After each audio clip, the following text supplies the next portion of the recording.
Welcome to Learning Equinox. In our video last Monday on Entrepreneurship series, we talked about teams and the significance of having high performing teams.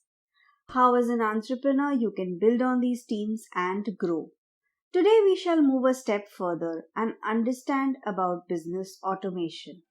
As a business owner, it is not possible that you keep juggling around with basic routine tasks. This will absorb majority of your time. For this, you need to have teams. Remember, in the initial stages of your business, it is you or maybe along with your co-founder who shall be doing all the running around with the basic task. This will actually give you a grip on the understanding of what is needed to do in order to move in your business. The next stage is to build teams around and start delegating.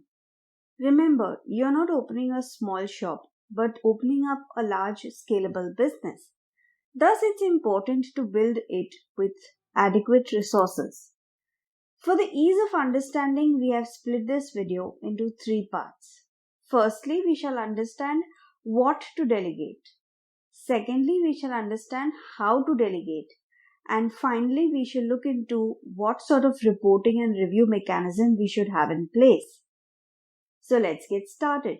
Before we begin, I hope you have subscribed to Learning Equinox channel for more educational videos which we keep doing on an ongoing basis. You can also follow us on Instagram at Learning Equinox and Facebook page Learning Equinox to stay in touch with the latest courses and programs at Learning Equinox. Now moving on to today's topic. Firstly, let us understand what to delegate. Let's take an example here.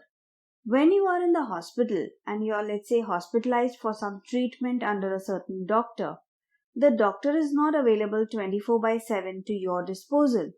It is the hospital staff that does the daycare and gives you the medicines prescribed by the doctor.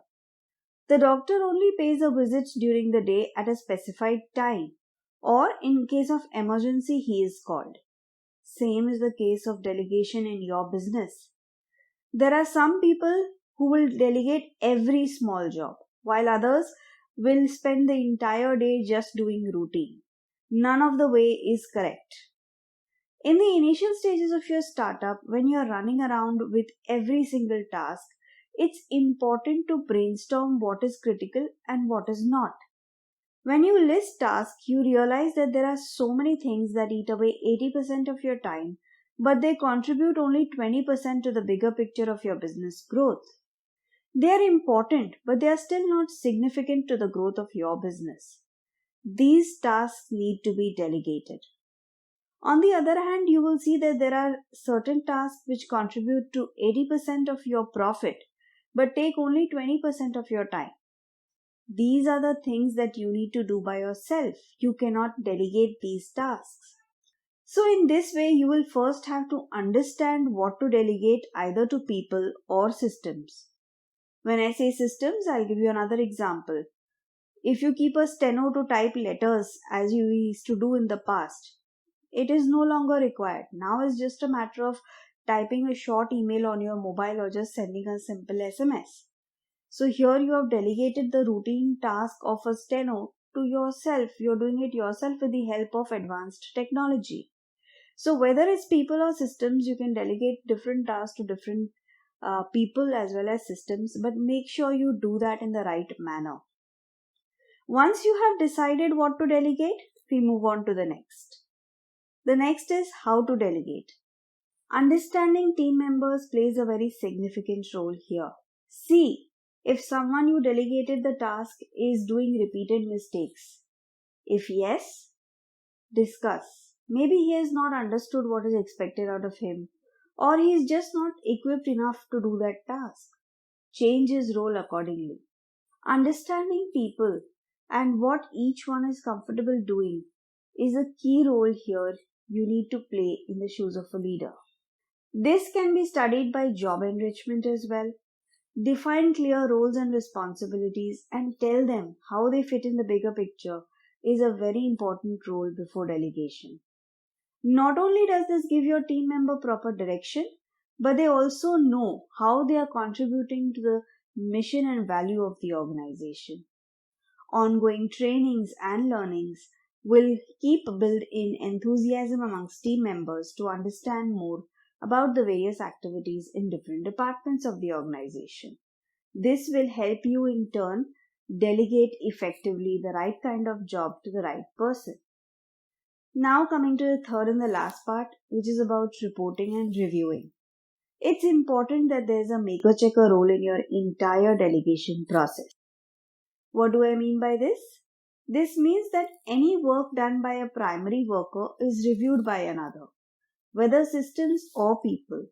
Make sure that there is a control mechanism in place so that nothing that is delegated is without adequate responsibility. Else, you will never know who did what and even whether the job is done or not. Here, it is important that the end result you should be in charge of. The entire process of setting your business in autopilot mode is this. What do we understand by autopilot mode? A pilot sets the plane in autopilot mode so that it flies automatically. But the control of giving directions and route diversion etc. is with the pilot alone. Though on autopilot mode, he exercises clear vision over the entire process so that the route does not get diverted. This way, you need to have complete control over your business.